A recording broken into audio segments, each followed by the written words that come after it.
and welcome to the AEW Dynamite Review. We are the Dadley Boyz of WhatCulture. I'm Adam Wilborn, joined by Michael Hamflett and Michael Sidgwick to review last night's episode of AEW Dynamite. But before we get into it, if you're a fan of this sort of thing, make sure you subscribe to WhatCulture Wrestling on Apple Podcasts, Spotify, Amazon Music, and YouTube. We're on it right now. Yeah, we're doing it right now. Check this out. Yeah. Where we do daily wrestling podcasts. We not only review AEW Dynamite, but also AEW Collision, Raw, SmackDown, the show formerly known as NXT 2.0. Pay-per-views, premium live events. We have interviews, roundtable discussions, and a round of the week, complete with a video quiz, of course, on WrestleCulture. As I said, they're joined by Hamflett and Sidgwick to review a big show for AEW. And speaking of big shows, the Dadley Boyz are going on tour. It goes down on Tuesday, November 21st at the Mosaic Tap in Newcastle. We're going to have a 5-star review, Q&A, bloody good quiz, maybe special guest appearances. Definitely not Simon Miller. But nevertheless, if you want to get tickets, all you need to do is head to whatculture.com/tickets when the tickets go on sale, 10 a.m. Friday morning. But anyway, we're here to review AEW Dynamite Title Tuesday. What did you make of the show, Sidge? I thought it was mostly very, very good. I am me, so I had some problems with it, but I mostly had a really good time. I've got one sort of big, general, macro problem with it, and I just think they could have been more bold with the push of Jay White. I understand that they were trying to tell a lot of different stories at the same time, but I don't know. I just got the distinct impression that he's not going over full gear. The way they did it, the way they did everything realistically, I just got the distinct impression that that's not going to be the switch. There's time to turn that around. But yeah, that was my general impression with more than one event on this show. Were you watching both shows live, dual screening it? Yeah. And whilst I expected to have the sound mainly on NXT, I didn't really need to. And we'll go into more detail on the NXT review. But like, truthfully, there was more action on Dynamite. You know, there was more things to get to, way more than NXT. It was like NXT was stripped back by comparison to make time for all the, stunt casted regulars and that. And I like this was an all right Dynamite. AEW is all right at the moment. Like, it's elevated by great matches, which is why Tony Khan's so proud of his pay-per-view record. Because you've got that many wrestlers on your roster that you wouldn't be a very good matchmaker because you couldn't put all of these great matches together. There was one spectacular match on this Dynamite. Again, they're capable of this every single week. Oh, yeah. And they often do. The stories are just there. I don't think I hate AEW as much as some people really hate elements of AEW at the moment, but I don't love much of it either. It's just all right.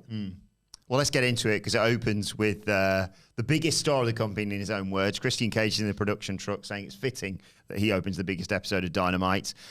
He says he still holds a grudge over Swerve Strickland costing him their match at Wembley, of course, while a little birdie told him that Bryan Danielson fancies himself as the best wrestler in the world, but this TNT title says otherwise.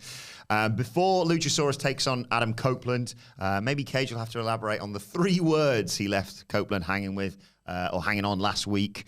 And because he's the face of TNT and Warner Brothers Discovery, he's secured the first half hour of this show to be commercial free. It's the best thing about AEW right now, I think. He's bang up there.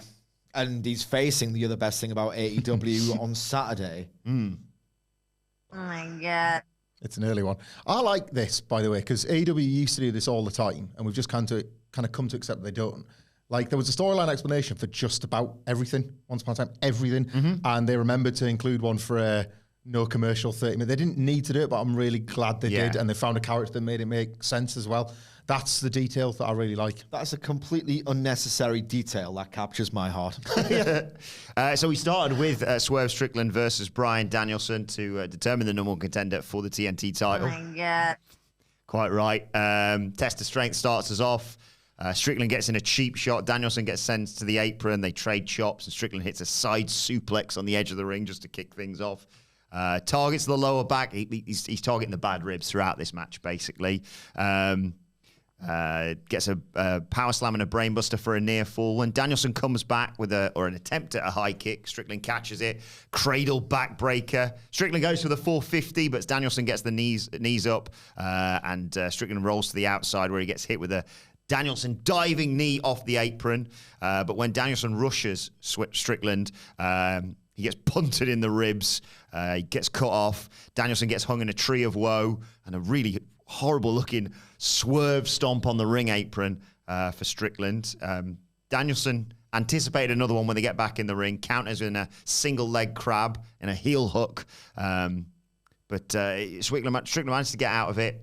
Danielson takes too long with the injuries going up top. Strickland tries to superplex him, but Danielson reverses into an avalanche back suplex. He goes to kick his head in. Switches to the label lock, but Strickland just manages to get a foot on the rope. He hits one of his corner drop kicks before, and I'm sure you guys love this. I loved it. I know Andy Murray loved it as well. He does the bit where he corner drop kick, and obviously he goes to the opposite corner, bounces off that to give him some momentum or G him up or whatever it is. But he crumbles down due to the injured ribs, allows Strickland to hit the house call and a swerve stomp for a great near fall. Prince Nana distracts the referee.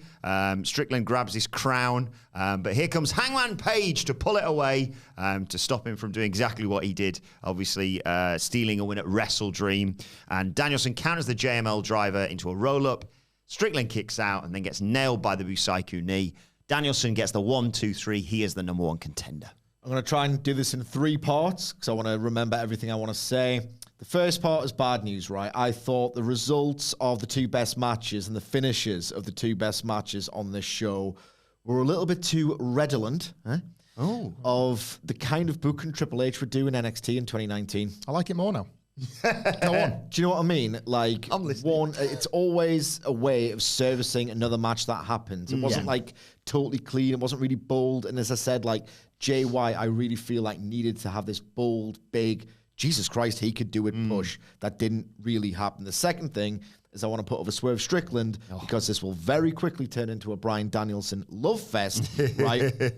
And I just want to give Swerve Strickland some praise before I forget to do that. His poise, the way he just paces these matches, like his motivation levels are off the charts. He is, and this push is kind of meta-premised, as I've said, on this being a referendum of his ability to be a main event player, and I saw yet more evidence of that yielded. Danielson's unbelievable. Like, Jesus Christ. Right, you know the old cliche of, is your glass half full or half empty? Right? I take a sip out of my morning latte and think, I'm not going to have much left for the afternoon. And I take another sip and think, I'll just have a third of it and then I'll microwave it later. That is how pessimistic I am. My brain is wired incorrectly and I resent myself for it. So I can't watch Bryan Danielson without thinking, no, someone be as good as him one day, please. Wrestling's going to peak for me when he calls it a day and winds down his career as a full-time actor. Like, I genuinely thought he was legitimately injured at one point in this match because his selling is just absolutely out of this world. And I understand why a lot of the time this doesn't work, and in fact is sloppy shop stuff. More on that later.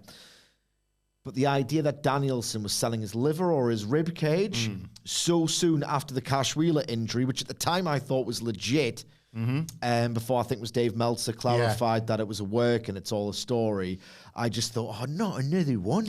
Not again. And Danielson's just this incredible ability to convey that he's hurt just cast a spell on me.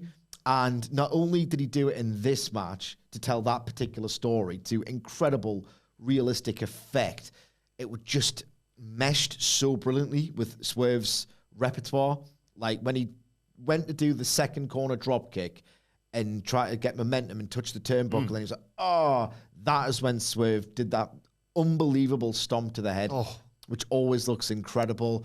Like breathless near falls, like really elegant, believable storytelling. And there was this move that I don't know how to call. It was when Danielson was about to do a corner drop kick.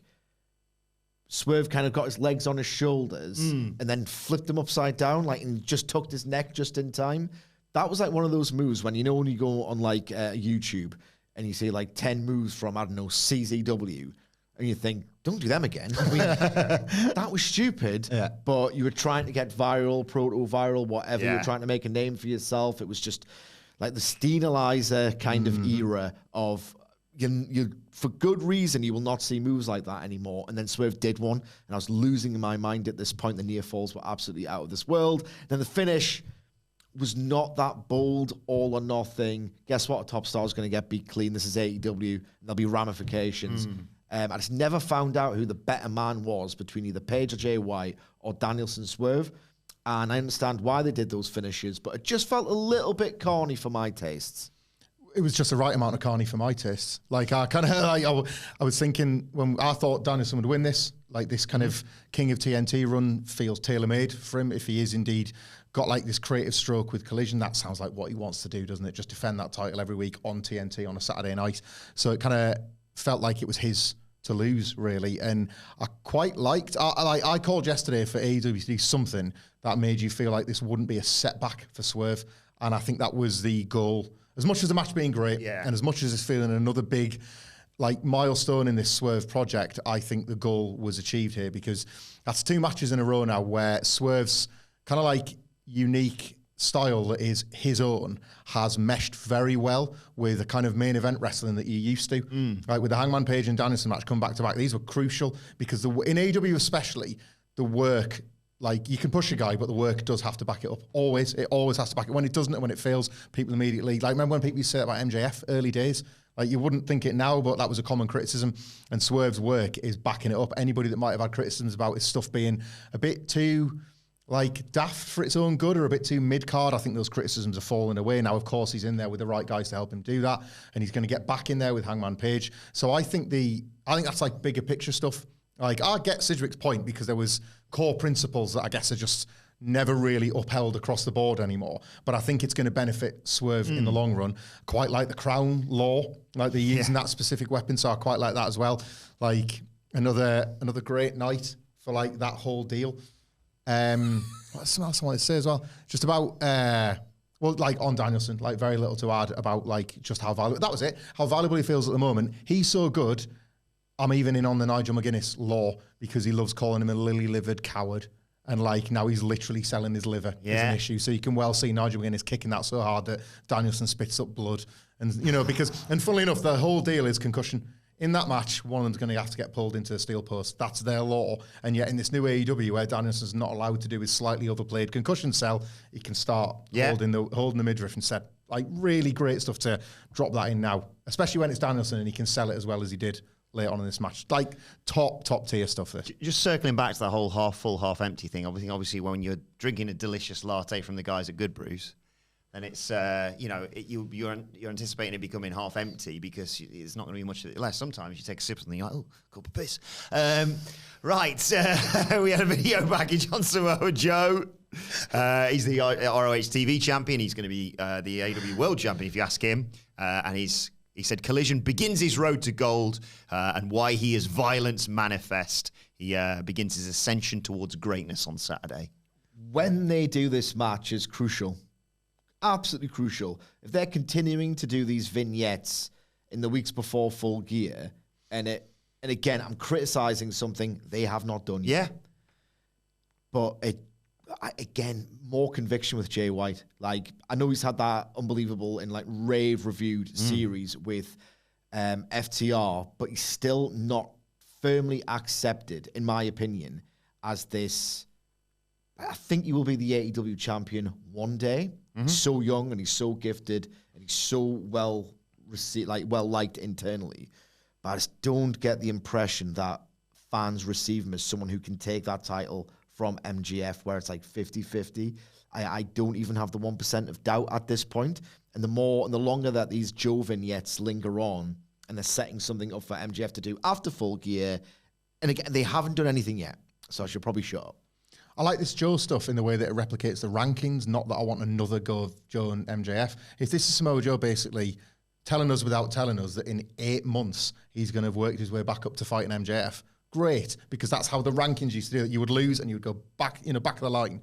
But I can't help thinking, like Sidgwick, that this is something we return to after Full Gear, and I don't want it yet. There's a roster full of people. Like, that was really, Grand Slam was fantastic, but there's a roster full of people that you still want to see interact before Joe comes back around again. So jury's out a little bit for me on this one. I think it got a really unbelievable rating, and they've thought, as a business, do that again. Yeah. More pay-per-views to fill, potentially, I guess. So Yeah.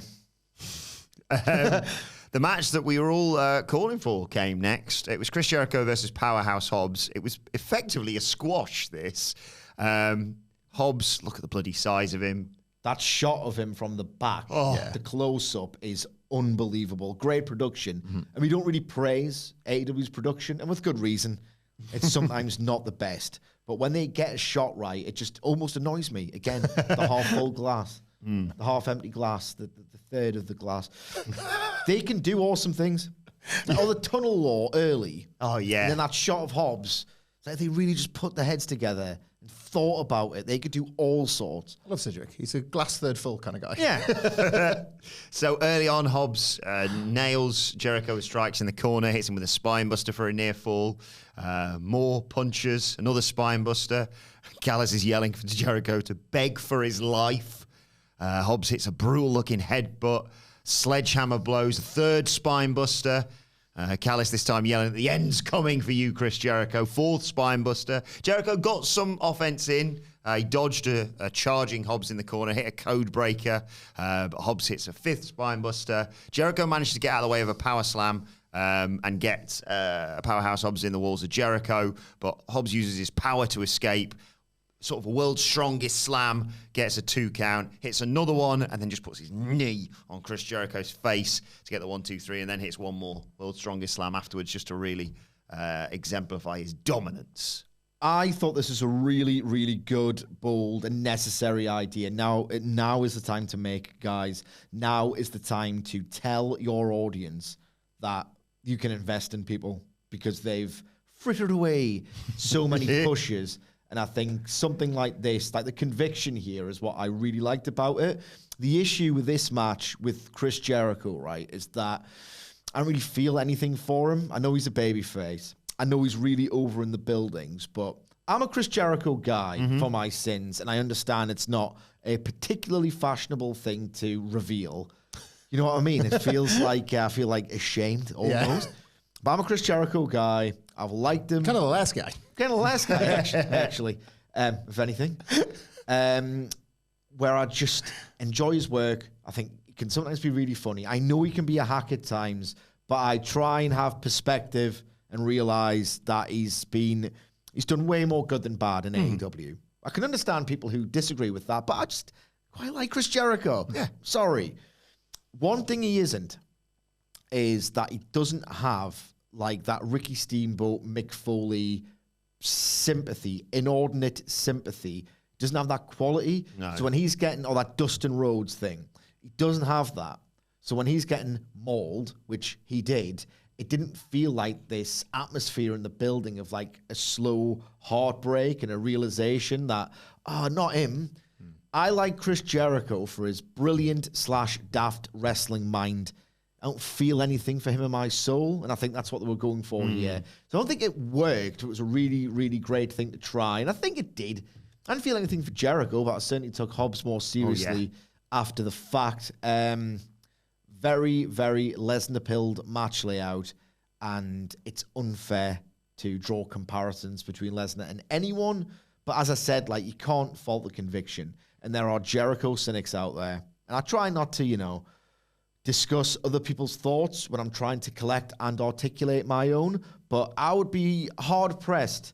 There's always someone, or a lot of people, who think that with Jericho, there's always a shadowy political motivation for when he's being selfless. I don't think you can deny this one. I think in terms of shadowy politics, his wife's probably more guilty than him. Yes, probably, yeah. Like, do you know what I think the problem with this? I get where Sidgwick's coming from here about exactly how much you felt for this, as successful as it was and how much we all called for it on the preview yesterday. I think this is, so last week I was like, AEW's 4 years old, and that's mint, because now Kenny Omega and Jericho, legacy rivals, can team together, and there's a real novelty to that.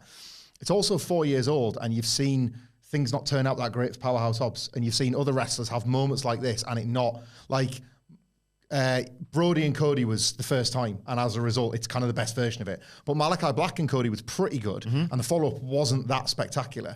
And Miro's had a couple of ups and downs moments like this. And I think a little bit of this was, well, Wardlow's having it now. I'm into it. I'm game. It's pretty cool that you've done it to Chris Jericho of all people, but there's still this, will this time be the one? Will you actually follow through? When you see this the first time on a new mainstream wrestling outlet, you're blown away. WWE just never did it. So you can't believe that a wrestling company's on television doing this again. We've seen a few of these, and not all of them have come good in the way we would have expected. Like, the last time WWE did it, they successfully was Lesnar, so I think that comparison is apt.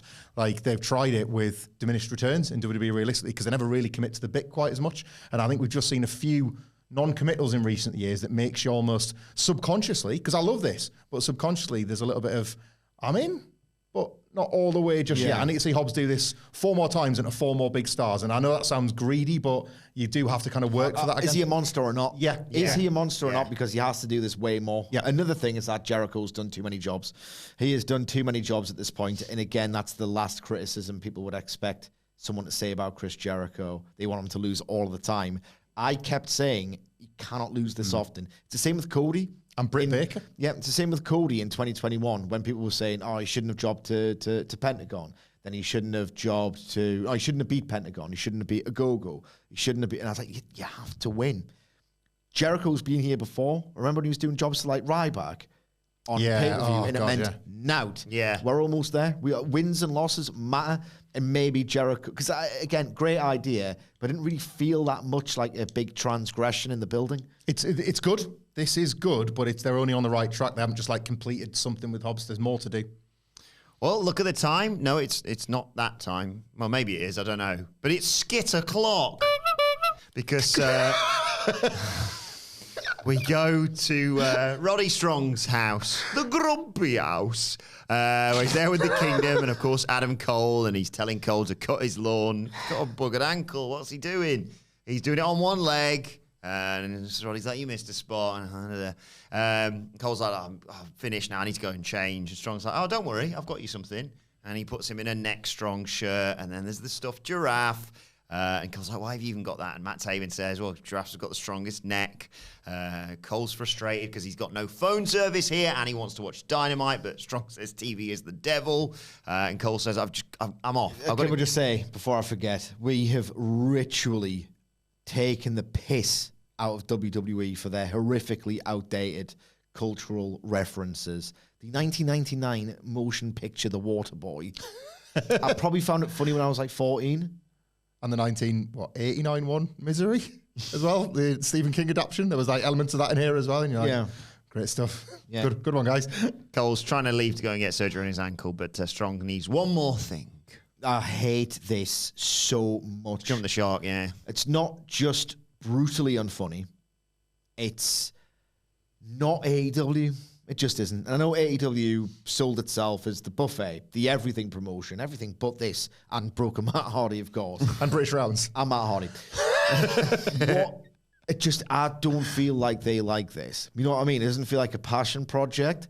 It doesn't feel like something they're really into. It's just, it has, and it radiates this deadening, some people like it, and Better Than You Baby shift t-shirts by the warehouse. We kind of have to do this skit thing that supports the merchandise arm of the company. I've seen great comedy in AEW, like even the Hangman Page, Lower Chiron, some of Mox's stuff, like some of Jericho's stuff, like genuinely piss funny moments of levity in this company, and this isn't it. And I hate it so much. I don't understand the jokes here. I understand the giraffe one. He's got a big old neck.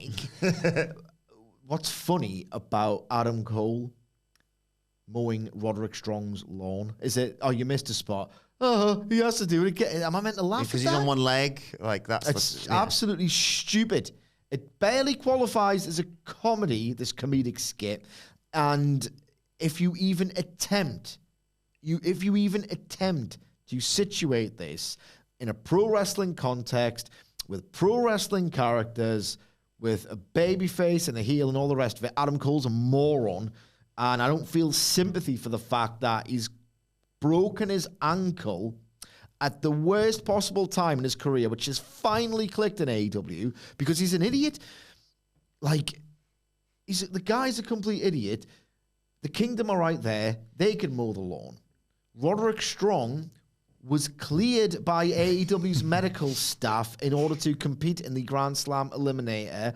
If you watch the television, which Adam Cole said he did very early in this association with MJF, he would know that Roderick Strong has done a comedic bit out of, my neck still hurts after the match. It is obvious to everyone except Adam Cole that Roderick Strong is playing him, and I understand that you see the flaws in your friends if you're a nice person or whatever, but it just takes the complete piss. I hate the slow motion. How is that funny? How is slow motion funny? Wilborn, move your face a bit. In slow motion. Move your face in slow motion, please. I prefer the original, yeah. I'm a better than you, baby defender, but this has fallen into that like wrestling trap of gimmicks sell t-shirts, characters sell tickets. And like there's gates that bear that out. A character is something that you can relate to, or a trait of a person, which was at the root of Better Than You Babies. Like for me, masterpiece of a main eventer, all in. These are characters. These are stupid like Roddy Strong is a weirdo that has trapped Adam Cole in his house. Adam Cole's an idiot. These are the characters. So you were still going to shift Better Than You Baby t-shirts out the ass because people will always like buy into this nonsense to a point, but they won't invest in it. And there's a big difference between those two things. And I love what this was. I am not liking what it currently is. Yeah. Like it's making me ask weird questions that are irrelevant. Does Adam Cole live there? Like, does he go home on a night and rock back up because, like, Roddy goes, Adam, and he turns back up in the morning? Are we led to believe... With the cameras? Yeah, has he been there 7 days now? Like, what's Britt Baker got to say about that?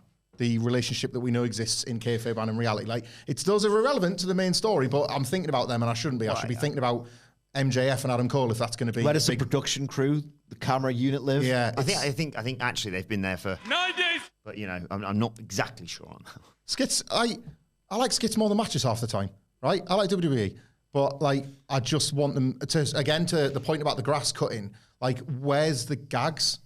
This is when we rip those WWE segments to bits because, like, the writer, especially in the Vince era, the writer's just done what will make Vince guffaw in the moment to keep out of trouble that day. And that giraffe stuff's pure Vince. That's that. So is Adam Cole like mowing the lawn because it's like, but he's got a bad leg. He shouldn't be doing that. Yeah, he's moving furniture I love last it. week. You can imagine Vince loving it, and it's just I don't know. It strikes me that they had these big ideas, and I like I say, I've loved these skits previously. Give it up. Of just like, all right, we're going to send Adam Cole and MJF to play dodgeball. We're going to send him to a restaurant, and we're going to send him to do this. And then even the Roddy Strong stuff, it's like, okay, now we'll pivot and we'll do Adam Cole and Roddy Strong. And they had that. I enjoyed the scene in the hospital where he's like raising the bed up slowly. Oh, that was good. Loads. But now it feels like they've gone, right, we've just penciled in every week's show skit featuring Adam Cole and Roddy Strong, and it's like, right, we've done Captain Insano, we've done the hospital bed stuff, we did moving furniture. What else do you need both feet for, both legs for?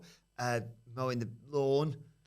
They're just doing it for the sake of doing it. The thing is, like Chris Kresge's 2000 WWE, some of the skits and the bits might not have been for you, but if the stories made sense and the reasons those existed made sense, you went with them. If you think of the catching Paul White in the sea, but seconds earlier, MJF's about to give up everything that Adam Cole's taught him and punch him in the face with a dynamite diamond ring and leave him to die in the sea. As daft as that sounds, right? It's part of the story. The video game one is the best example of that. That was a friggin' video game advert, and Adam Cole learns for the first time that MJF doesn't know how a two-player game works because he never had a friend. That's enormous character development, and you can still do that wrapped in a skit. Like the dodgeball one, like Adam Cole's become such a nice guy that he's made MJF nice, and then MJF's be like, you got to be a bit of a prick again and smash these kids in the face with a dodgeball. It's about them. What's this about? I don't know. Like I think there's a huge difference between like some of those ones that people could have rag on because you don't like acting, you don't like daft music, like cameras, whatever. This isn't related. This isn't moving anything forward other than a lawnmower. Right. Then we go to that specific bit Adam Cole didn't mow and touch grass. Got him. I got him. Yeah. Oh, yeah. Then we got the International Championship match. Rey Fénix defending not against Jon Moxley. He wasn't medically cleared. So instead against Orange Cassidy. Sloppy shop. Don't advertise him. Yeah, he wasn't cleared. Like yesterday he missed the show. Hubris. Yeah, he missed the show that like Renee Paquette was on, Sami Callihan promoted. He was supposed to work that. So as of this week, he still wasn't good to go. But I guess they assumed he was going to be cleared. It's weird. So Cassidy. I'm not saying put him out there because you've advertised him. Yeah. I'm saying don't advertise him until your eyes are read. So Cassidy nails him with the forearms. Fénix comes back with some lariats, goes for a German suplex, but his back's in real trouble. Gives way here, gives way throughout the match, really. Cassidy missed a charge in the ropes. Fénix hits that great rope walk punt kick to his arm for a 2 count. Hits the thrust kick and a huge frog splash for a near fall. He goes to the apron, and Cassidy sweeps out his legs, and Fénix lands right on his head. They get back in the ring. Cassidy goes to the ropes, gets foot cut off, but Phoenix wants a muscle buster again. Back gives out. Cassidy hits diving and tornado DDTs, spiking Phoenix for a 2 count. Phoenix manages to avoid the orange punch, tries the rolling cutter. Once again, his back stops it from happening. Cassidy hits the beach break, the orange punch, and the mousetrap to get the pinfall victory and regain the International Championship. The orange confetti comes down, and there's best friends Rocky Romero and Hook all to celebrate with him. 2-time International Champion Orange Cassidy. This is so weird. This is so weird. Right. I don't even want to defend them, do I? Let's just do some I stream. liked elements of this, so you can go for them if you want. Let's just do some stream of consciousness and see where we end up, right? So Jon Moxley was probably going to win. Yeah. But he wasn't cleared. This has necessitated a scramble where I presume Phoenix is like really on his last legs. Otherwise, this does nothing for him. Otherwise, you could have just delayed it a week and done Phoenix versus somebody else. With the idea being that they've been telling you the story since the main event of All Out that Orange Cassidy is despondent over losing the title, is jealous, but in a nice way, that Hook has a title still. They've been telling you the whole time Cassidy wants his title back and will probably get it back. Like, not like this. The juxtaposition, right? I don't know if I should be kind to this and let it play out because we've talked about the pitfalls of talking about an episodic wrestling TV show that literally never ends and trying to review it. It's an inherently flawed thing to do. So maybe they will have Orange Cassidy address just a weird juxtaposition of him. He didn't win a match or a hard-fought match. He just finished someone off, and then he got, like, you've just won the main event of WrestleMania confetti display. I just thought that juxtaposition was so weird. To Cassidy's credit, he kind of no-sold the confetti and didn't look like, he didn't celebrate. So maybe it was on purpose. And maybe next week he'll say, I wanted to be a champion since I lost it, but I don't really feel like one. Maybe that's a character development and it was a cue. If it wasn't, that's very weird. And I don't like the story either. I wanted Orange Cassidy to regain it under the most like sort of arduous, hard-fought circumstances. They could have had Phoenix squeak by, I don't know, anyone. Maybe it's that cynical thing of we need stars on the show. Because it's Tuesday, the ultimate war of wars. So a lot of people saying that, yeah. I don't think I was quite understanding of where the Orange Cassidy story was going, other than if he's going to win that belt back, he has to beat Jon Moxley, because that's as big a challenge as winning the title itself, was because Moxley was just a better man all out. And that he'd had this recovery time, obviously, with not having to work the schedule he was working as champion. So I thought, I can make sense of that. So I didn't love this either. I wouldn't have booked this. But I loved Orange Cassidy's reaction. Loved the post-match. Like, I was completely on the hook for whatever we've got next. Now that there is a next, I suppose, now that the title is, I don't know if it's back exactly where it belongs, but it's presumably back on closer on track than it was when Ray Phoenix had it as this weird placeholder with the whole thing, which is worrying. You kind of don't want it to become a cursed belt, so we hope now we go forward and there's actually a story here. I kind of like Cassidy selling it. Is he holding the belt and thinking, this isn't actually... You know that thing that we all have in life where you think, if I just get that one thing, everything's going to be fine. And he's having that realization the moment that no, it's not anymore. Like, I like thinking about what that might mean. Does Orange Cassidy hold that belt and think, I thought this would give me that feeling, and it doesn't. I need to ascend to the world title. Yeah. Is that? Then you bury the title doing that. I'd like to think it was the circumstances of the win.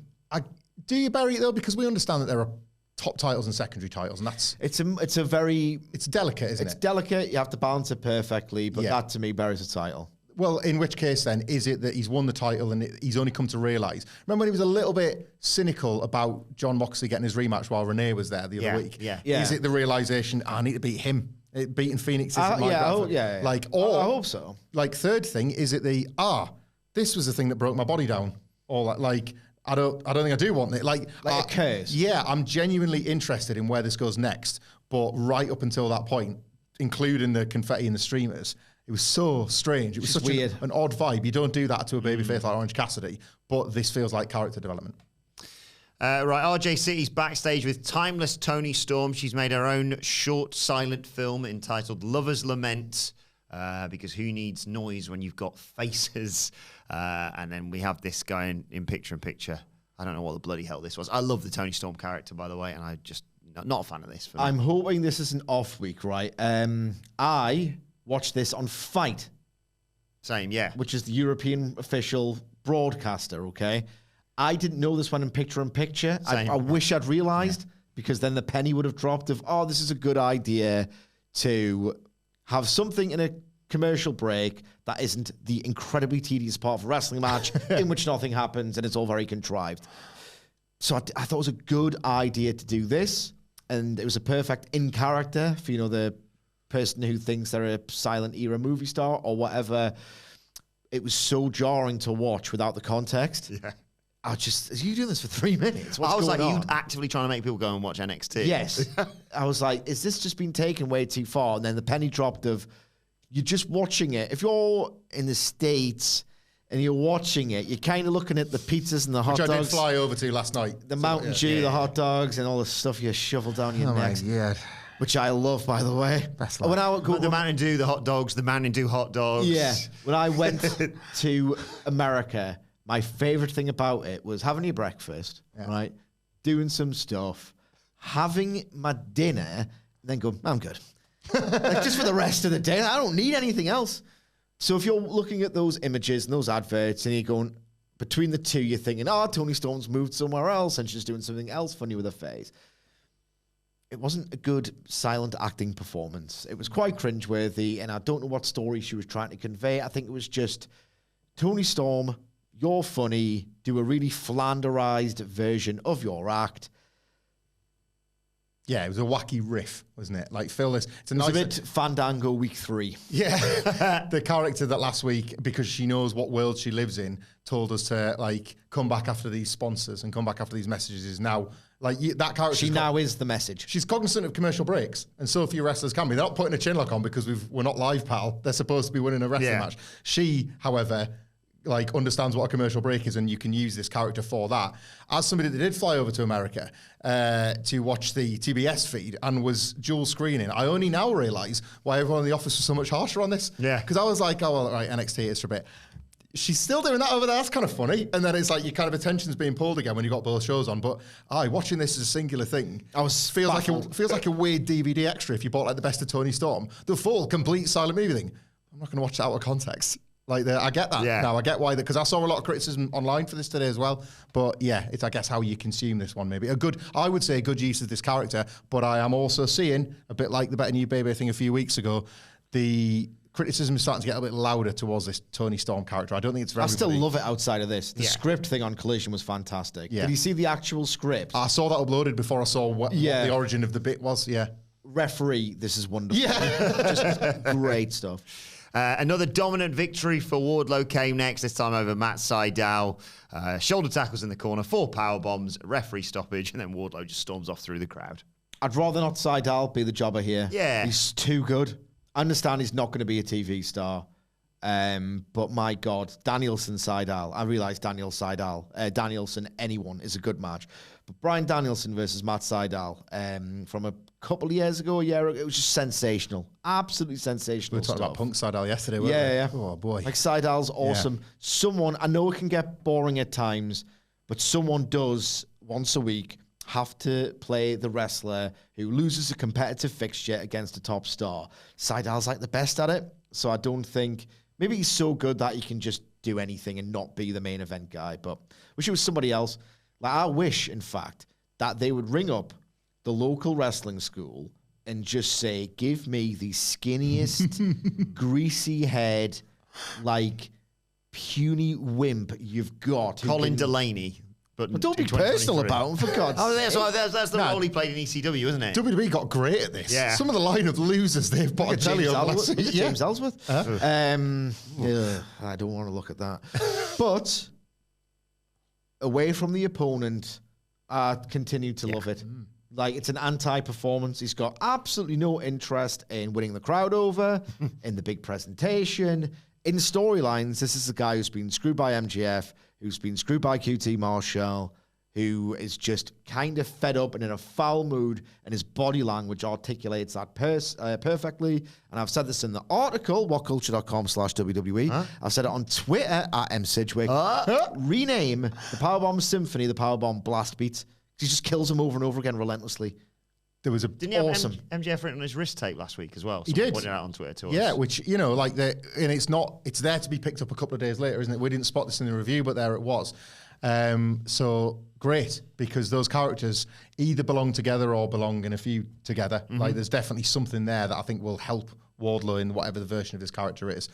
There was a little detail this week that I really loved. He was half out the ring before Aubrey had called the match, which is the knowledge of, I've killed him. Like, I know this is done. A walk-off KO from UFC, basically. Isn't Yeah, it? like, I really like that, because he's not just waiting for the result. He knows when his business has been concluded, and that's great as well. I'm into this. Like, I'm really into this. I wonder how many weeks they can get away with this specific thing as well before he targets a bigger deal or he gets himself involved in something. They should ask him what his problem is. Like, the broadcast team should say, come on, you need to do your promotional duties and your match comments or whatever. Like, they should be telling you more of the story here, I think. They get Alex Marvez to be stationed in the crowd to try and get a word with him. Oh, Wardlow, sir. Wardlow, sir. Just pushing storms off. He'd be a good person for that. Yeah. In fact, he should do the squashes. You should Wardlow versus Marvez. Powerbomb as he's up in the air. I got saw the Luigi Primo thing again the other day on Twitter with Ethan Page. It was brilliant. What are you doing? So good. Even funnier now. Yeah. Renee Paquette. Knowing what we know. Checks on Chris Jericho backstage. Daniel Garcia wants Don't have to do it just because it's a camera. Yeah. I'll do it anyway. Stop showing off. Hang on one second. I don't have to do it, but where's it gone? We're gonna do it anyway. Couldn't have known it was going to be that button. Yeah. I thought you were going to go bingo. You never know. But Daddy Magic stops Garcia from checking on how he is, saying, we're better than this. Acting was terrible, but I don't hate the development. Same. I just don't care. Wow.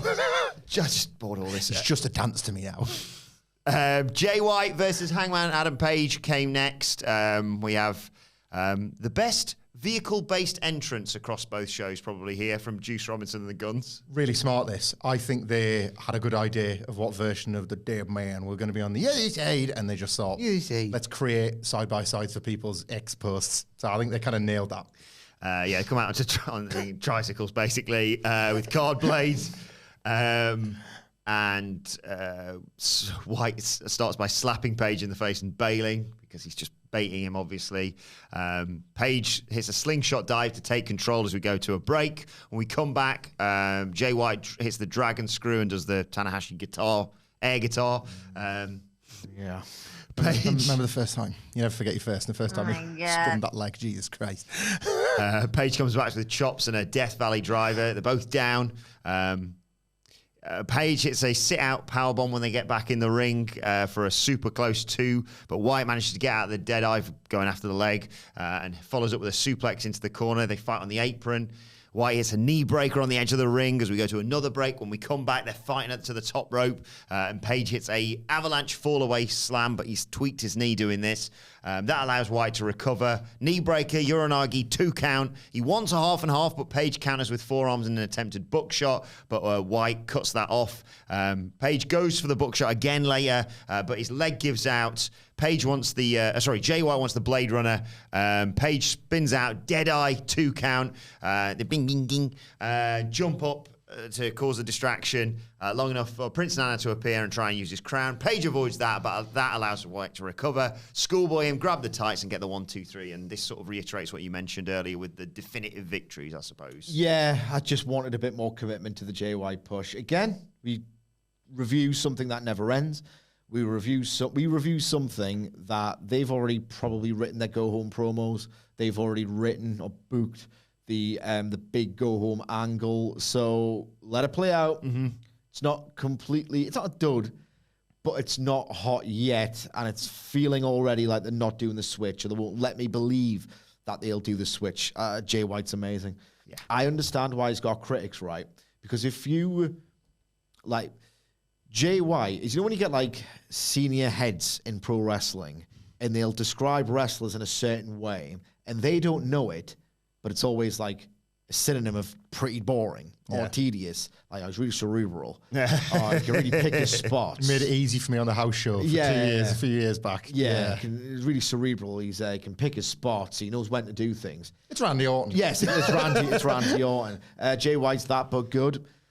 He is so fantastic at everything. Like his footwork, his ring positioning, the when to do things. That dragon screw is such a flex. He's not just taking the move, which he is, but he's also taken from Hiroshi Tanahashi the when to do it. Yeah. And there's not a single move or like an exploding bit of barbed wire or, other than maybe a V-trigger or something Danielson does, there's nothing that gets me like deep in my gut of a reaction of when Hiroshi Tanahashi does a dragon screw. It's not the most spectacular move you'll ever see. Looks like it really hurts, but it's like an anti-high spot, really. And it's just the when to do it. And Jay White really picked his spot. He was great in this match. And I just love the idea of Jay White as a wrestler because the way he crafts his matches, it's like he's spent the entire week in like deep study for his opponent. And it puts over the realism of the match, puts over his opponent by proxy because he has to study for him. Like that bit where he anticipates that is working the leg is really, really going to work. And that he knows, right, okay, well, I can neutralize Hangman Page's strength and I can really do his leg over. He's probably going to get desperate and do an up kick. And I've got an Indian Deathlock for you. Right there, pal. I love the idea that he builds like a chess master, his chains of offense, because he's always thinking one step ahead. And not just that, in terms of the way he mentally approaches his wrestling matches. He is so unbelievably quick and yet deceptively quick. There's a bit when Hangman Page is going for a lariat and he does the flatliner reversal. It's like, you ever played the game Hades? Have you ever played like a video game where you can like dash? Oh, yeah. That's one of the... It was like a dash. Only you didn't see the effect. Just dash, flatliner. Just... he's amazing. Like, Jay White is an incredible pro wrestler. I just wish I thought he had a chance of winning at Full Gear. And the post-match, oh boy. I was a bit disappointed with this. if I'm honest. Like, Jay White's one of my very favourites, and Hangman Page is also a wrestler. And, like... Off, man. Just to go for him. No, like, because I love that... Do you know what it was here, right? That story, which I completely agree with you on, like, work that leg, I was brought back to when... what was it? Lance Archer, when it was like, you're going to have to work every part of that man's goddamn body because he's such a... He was basically playing the Cesaro human horse as a wrestler. You have to do everything. That buckshot uses every bit of the body. So even if that leg's weak, his arms are good, so he'll still try and do it and all of that. I kind of think they gave up.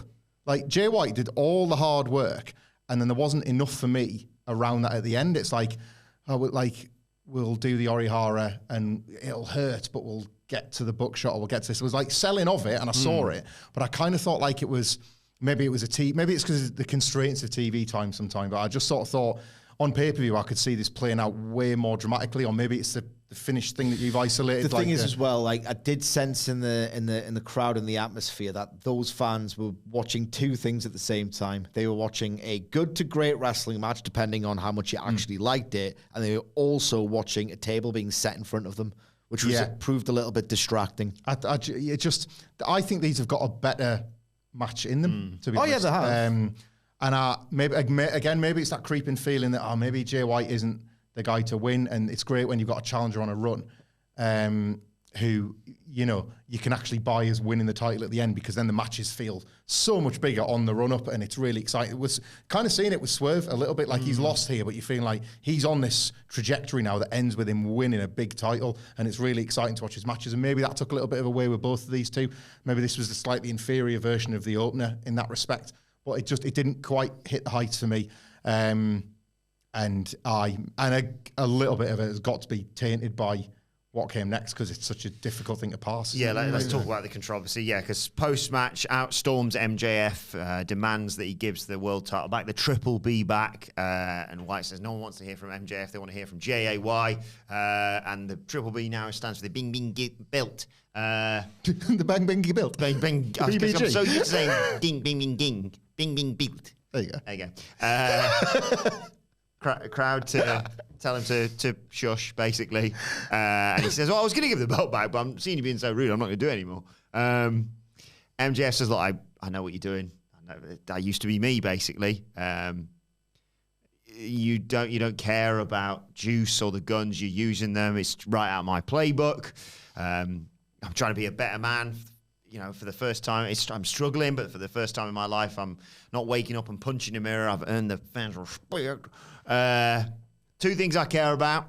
It's my friend Adam Cole and the AEW title, my legacy. He says, look, I know you're next level. I know you might be world champion one day, but that day is not today. Give back what you did not earn.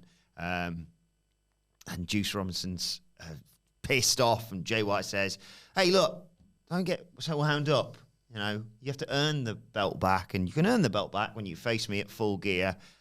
Maybe we could have an 8-man. 4 of us here, and there's just you on your own.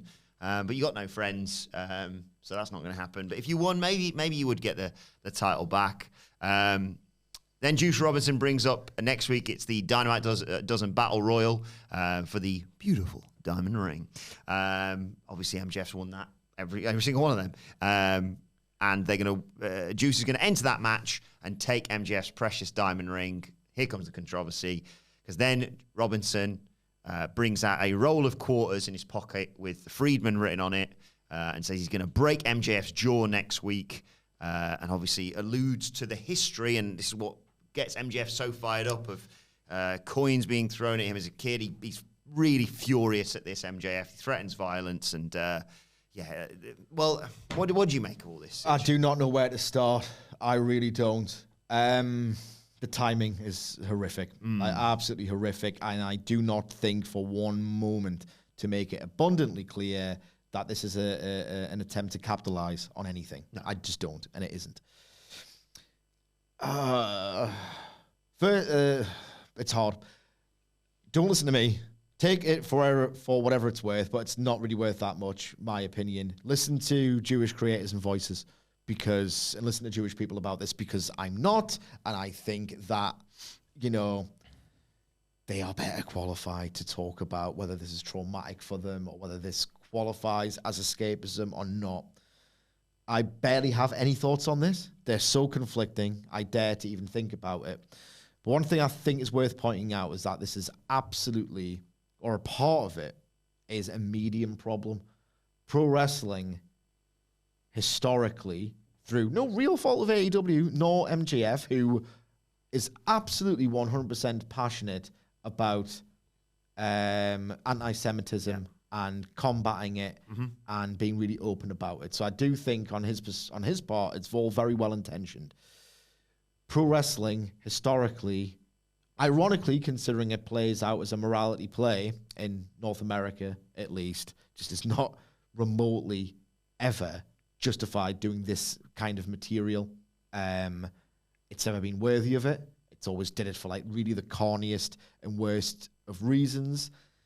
You see stories told like this in various other forms of fiction and prestige fiction, and they are considered worthy. They are considered worthwhile. They are considered emotionally resonant. They get acclaim for telling these stories sensitively.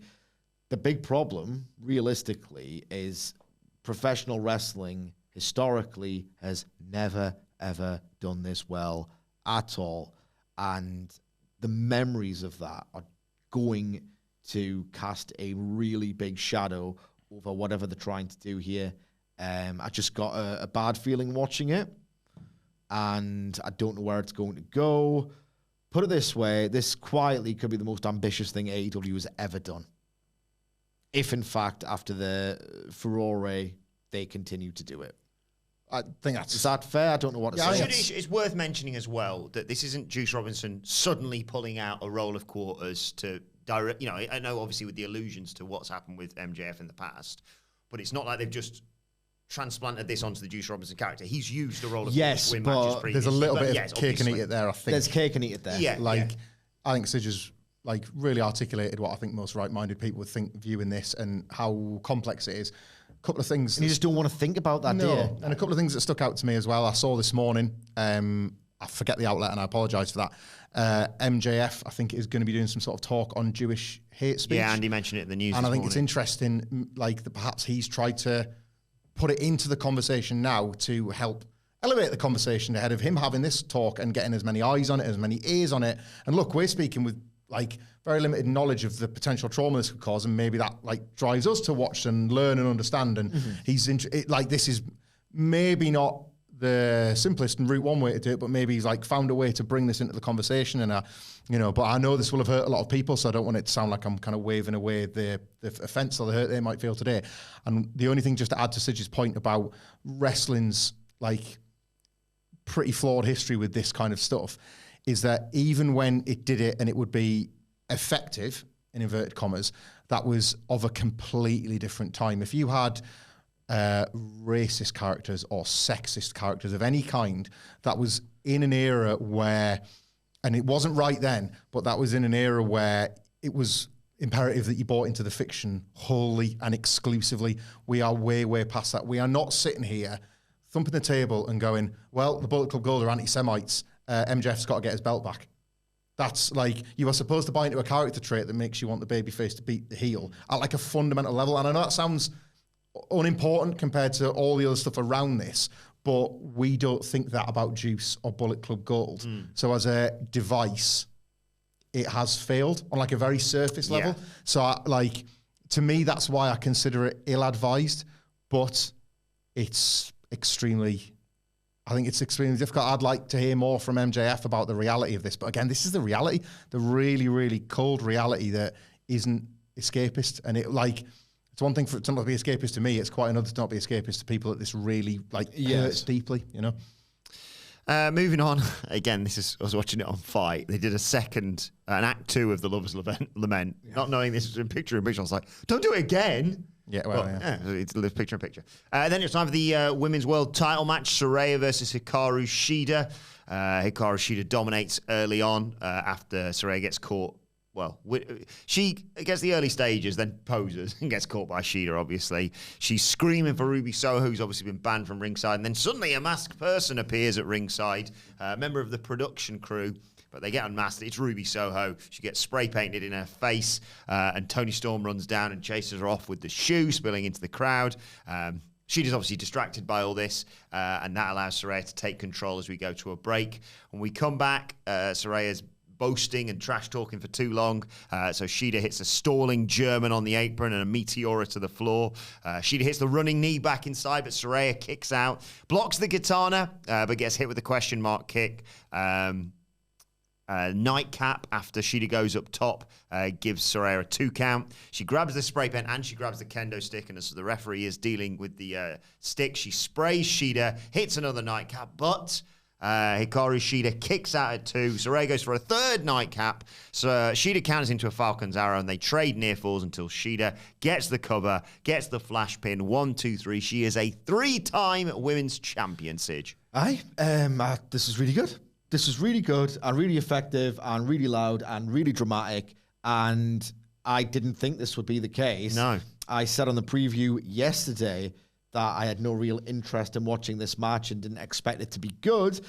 But I think all things considered, to be more reasonable, across this match, Grand Slam and All In, the last 3 Saraya matches have been really good. Smoke and mirrors and overbooking, but like proper over deliveries with like loads of volume, loads of crowd investment.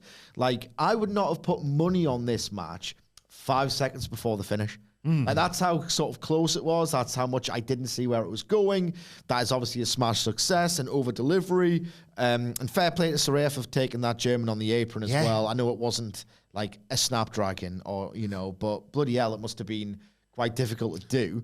It was a statement spot, that, wasn't it? Yeah. Like, this was a strong match, and like all the better for Saraya's reputation for the remainder of her time in AEW, because presumably this is going to be the end of her competing for the title. You don't imagine that they're going to go back to winning the belt anytime soon. So you want to go out on top in that regard, and people, for those 3 examples, you can look back on this as like a pretty good reign, all told, something that's done something to rehab her reputation as a wrestler and what she can maybe offer in future matches, because I think she's probably still going to be figured in. I think she's too interesting, whether that be divisive or not, as a character not to use. So you can kind of always see Saraya in the mix of some stories. They'll probably go to her and Toni Storm as a singles thing, I would imagine. With Toni Storm's character now fully fleshed out, especially, Saraya's probably someone for Toni Storm to beat. And yeah, Saraya taking that spot and a couple of others in this match was probably a bit of an FU with some critics. You know, she has no problem doing it on X, but this is the better way to do it. Just show people that if you believe that you're good enough to do this stuff, class. Yeah. Go out and do it and be your best self. Honestly, a surprise. Don't feel much for Shida winning the belt. No. If I'm honest, that was probably your point about the finish. That's maybe why, because I wasn't rooting for her that much. Like when she beat Toni Storm, as it unfolded what they were doing, it felt amazing. Yeah. She's going to get Wembley. This is class.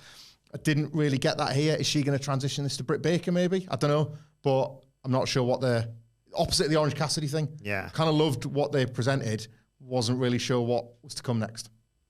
Just checking through my notes here, and that's the only women's match on the card. So before we move on, we need to play the game, Serge. And before we get to the name of the game, what's the aim of the game? The aim of the game is to identify to the correct hour, minute, and second the first note of the first women's wrestler's entrance theme ahead of the only women's match on Dynamite to underscore, italicize, and put in bold just how obligatory and apathetic and formulaic and careless this entire women's division continues to be. That's the aim of the game. And the name of the game is, well, this is Ladies' Night. And I'm thinking, oh, what a night. Switching it up. Put that on YouTube. Don't. Thanks as always to Adam Blair at Adam Wilton 4 and Jose Palomares at the Ho 11, who always take care of the data. Thanks for this sort of thing.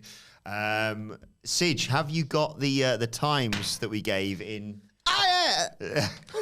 We're on YouTube now, and I still don't know if this is descending Never gonna order. know. I don't wish to know. With time, it's different, isn't it? Yeah. Let us know in the comments.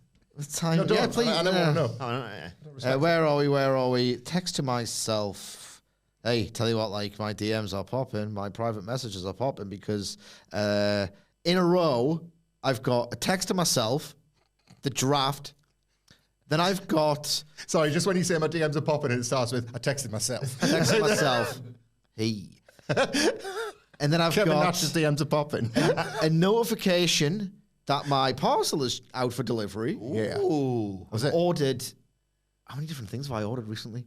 I've got 3 things coming with my birthday money. I've already bought a coffee grinder. Oh, you're a coffee guy now, aren't you? And some posh beans. He loves beans. He's such a beanzo. I've also bought Stephen King's It on Blu-ray, the 1990 TV miniseries, just for Halloween.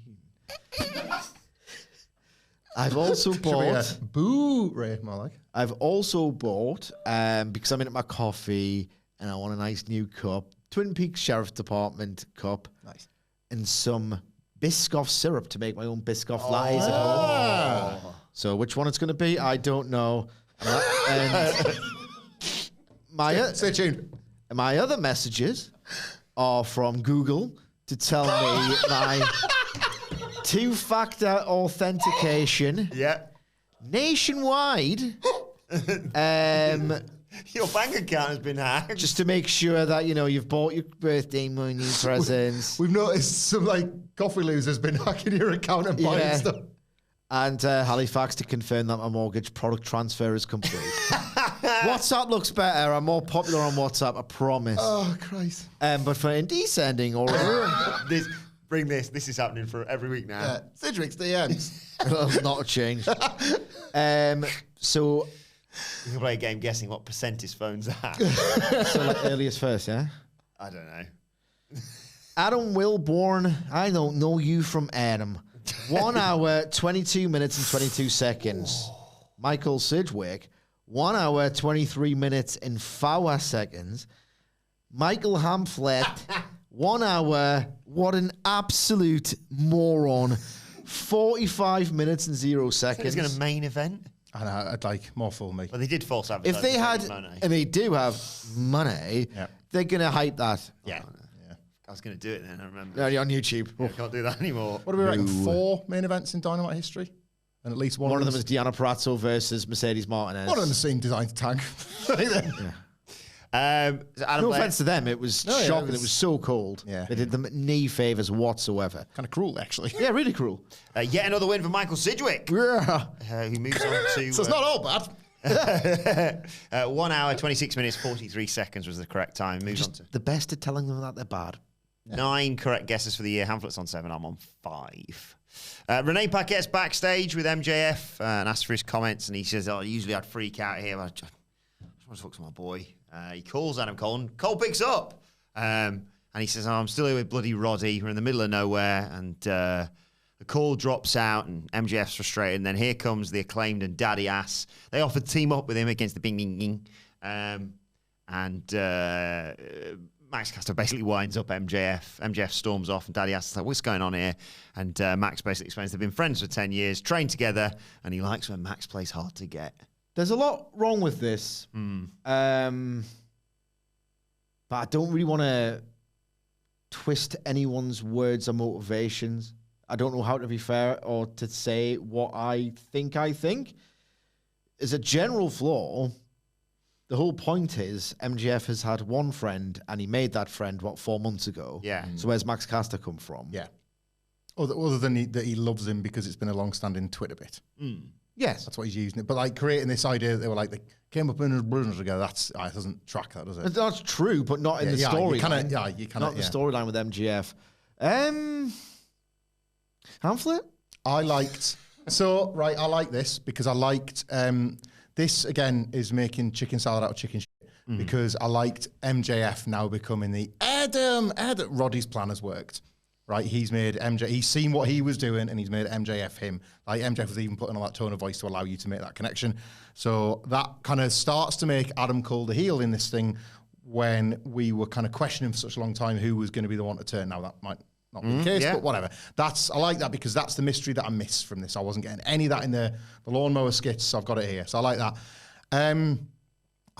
Are we led to assume that the Acclaimed, or at least Max Caster, stole the mask and they beat up Jay White, or at least Max Caster led the beat down on Jay White? When is that? There's 3 guys, and there was like 3 guys and a leader. So like the leader was like a smaller guy. You know, it definitely wasn't MJF based on build. So like, It definitely wasn't Daddy Ass. I mean, they haven't picked that story up, which is a bit odd. But like, There's vague references to it. I think there was a bit from the Jay White bit. Yeah, that seems to me. There you go. There's your first candidates. I think the Acclaimed, or at least Max Caster plus a few to get that job done for him. And I don't know, is this like, are they trying to tell a love story here? Because it felt a bit icky last week when like they were doing the massage bit and MJF was like, get your hands off me. And it's that like non-consensual touching is a bit of a thing. And it's not a good thing to put on your show. This wasn't that.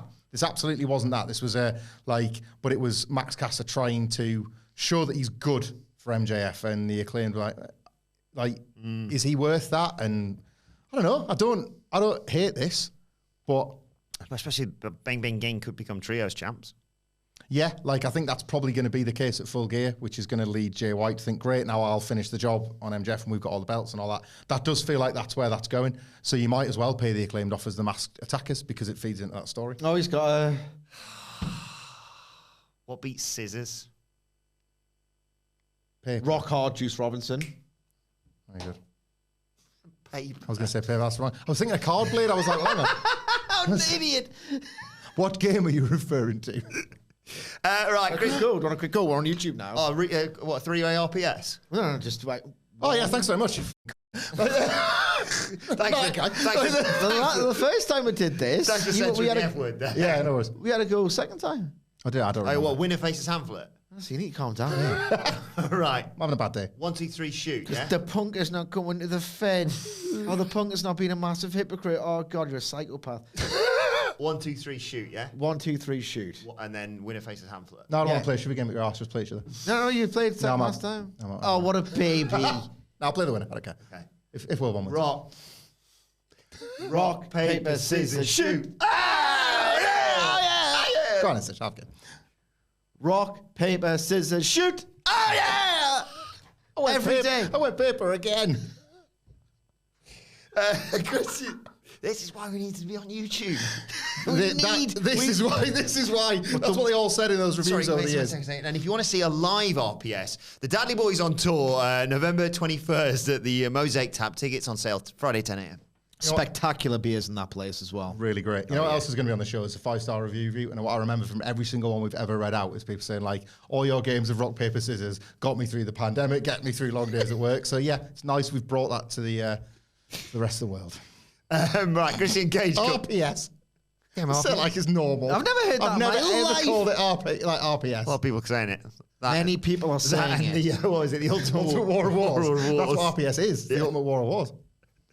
Right, Christian Cage comes out with Luchasaurus for the main event, tells everyone to shut up whilst he conducts business. He says, unlike the Kansas City Chiefs, Cage doesn't need extra help to get his wins. I sort of understood that. I inferred that maybe the officiating hasn't been very good. Patrick Mahomes and all that in it. Go Colts. That's all I've got to say about that. Anyway, Cage says, interesting that Copeland's like saying, Luchasaurus and Nick Wayne are going to turn on me. I know from experience when all he did was try and take a group and dress them like it's Halloween. Yeah, what the fuck was that about? Well, that version of it did suck. Well, that version of it did, but let's not take a dig at a group that's actually drawing. You know? Tell me when I'm telling lies. Yeah. But I did like the bit where he says, I did like the bit where he said, no, you talk about being a leader. I'm not a leader. I'm Luchasaurus and Nick Wayne's father. Great. Love that. Superb. And now we've got like 2 separate family groups. So that's the way to distinguish it. Christian's the father. Yeah. He says, look, you wanted to reform this team and end our careers together. But where was that a few years ago? You know, when you were getting pushed to the moon and all that. I don't remember that. Your career's now on the downward slope. Mine's on the rise. You need me, not the other way around. I've got a lot of fans around the world, he says. Very Christian motivation, isn't it? Yeah. Got a lot of fans around the world, like your wife, Beth. But don't worry. After Luchasaurus wrecks Adam Copeland, your daughters are still going to have a father. Put some clean sheets on the bed, Beth.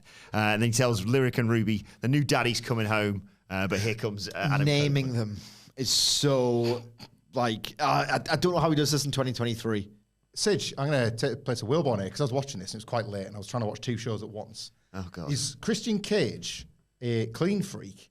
And that's why if he's going to go to a house he's never been to before, these cannot be like mucky sheets. Is that the crack? Is he just like, is that what it is? Yeah. Oh, all right. Well, I was worried it might be something else.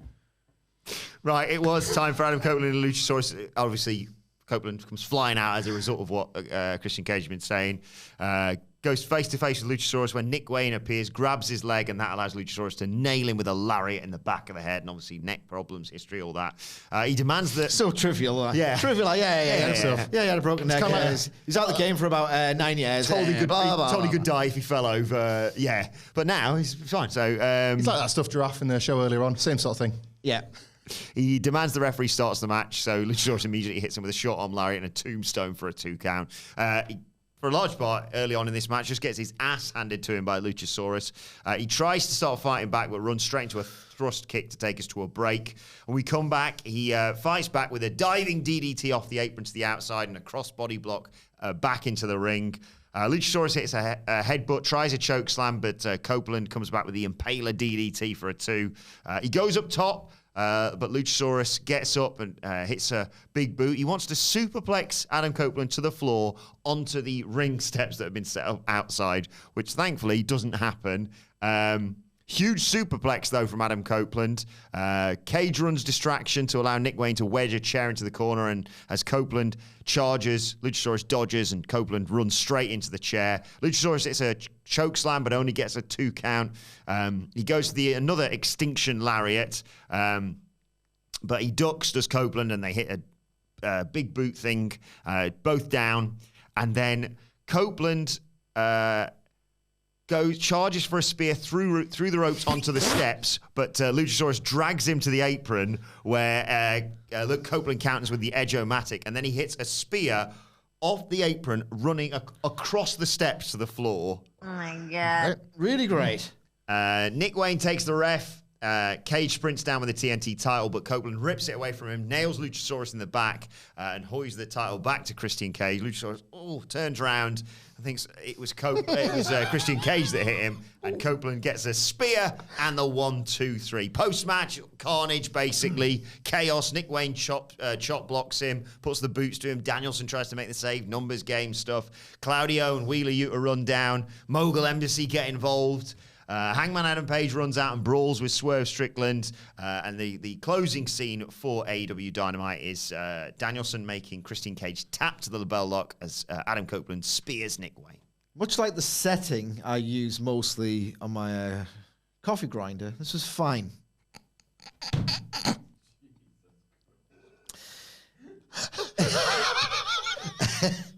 Copeland has got this, I would describe it as a proggy quality to his work, right? Where it's very slow burn, can be a bit plodding, but it all exists to make the big, massive thing at the end feel huge. Not just merely big, but huge. And I really loved the idea of having the heel motion to do something horrifically violent that could go awry, you being denied that spot and getting an exponentially safer but also very cool version. Yeah. Masterful stuff. The big build to that spot. You could do this match and you can do it incredibly well. Like Okada does it. Is his sort of like standard sort of big epic match. Tanahashi, like many wrestlers throughout the years have gone slow, building to a peak. It works when there's a big emotional layer or some huge stakes. The problem is that this was a TV match in which Adam Copeland was working a dinosaur, so I wasn't, that into the idea of strapping in and going a bit slow with Adam. But that spot at the end is pretty awesome, and I thought it was mostly fine. And let's not forget that Christian Cage didn't really pull up any trees for a few months until he had the Kenny match on Rampage. Had a few matches here and there that were fine. Took a while for him to find his feet. So precedent exists that we'll look back and think, that was fine, but remember the match with Christian Cage or the match with Nick Wayne or whatever. Yeah. Did what it needed to do. We got a win. The atmosphere was good. There was one really cool idea that indicated to me that Copeland has got the creative juices flowing a little bit, but a slow burn match on TV with a dinosaur, I was a bit bored for a lot of it. The post-match angle was really cool, though. It's funny that Sid summons Christian's early days, because I remember what we marvelled at wasn't so much the story or the kayfabe of it, but we were kind of like, we were trying to look for Christian's dark art stuff and assess how valuable he was going to be to the roster, because what could he teach in people? What could he bring out of people that maybe they didn't know they had? And that's what I like at the moment more than his character about old Cope Jones over here, is that genius that we talk about, that dark art stuff that maybe you're not supposed to see, but if you watch enough wrestling, sometimes it's more fun to look for it. He spent so much of this match, because of the pre-match attack and then Luchasaurus' dominance, either on his back or on all fours, because what did we highlight last week? Edge is bigger than everybody. If you have Cope go nose to nose with Luchasaurus straight away, suddenly the massive dinosaur's not so big, because big guys aren't as big in AEW. So you weren't given that moment that kind of might have torn away at the danger that he was in, because it's like Luchasaurus is supposed to be Christian's monster, and he's roughly the same height as his ex-best mate. That could have really damaged this, like the way this match played out. So what you saw was Cope work the entire thing from underneath, literally. So he only looked as big as Luchasaurus in the very last moments when he got it done, like a good babyface should. Yeah. And that takes years of experience. That takes the guy that laid out that Undertaker Classic at WrestleMania 24, pretty much the only good match that old dead shit ever had. Like those TLC matches that he was credited with working on so much of. That Edge stuff, that's really super Let's genius. not forget the times that Mankind carried him. Yeah, like Mankind as well. We'll give the Undertaker the Mankind matches. But yeah, like that's one of the things you get out of, because I think you will get some really great memorable moments, but just like Christian, you get that out of Adam Copeland as well. And like Luchasaurus will probably take that with him, and the next time he's fighting somebody else big, be able to say, why don't we try a version of this, because it worked really well the first time. We're just getting started. Love the brawl. Like absolutely, that to me is the benefit of the kind of like all of these finishes overlapping, because it was very believable when all the rivals sort of like, there's our rival, he's my rival, and then you have all those face-offs. I don't think we've done that in AEW for a while, so it's quite nice to see that. Yeah. Signature. Let us know your thoughts on AEW Dynamite then, either in the comment section or on X.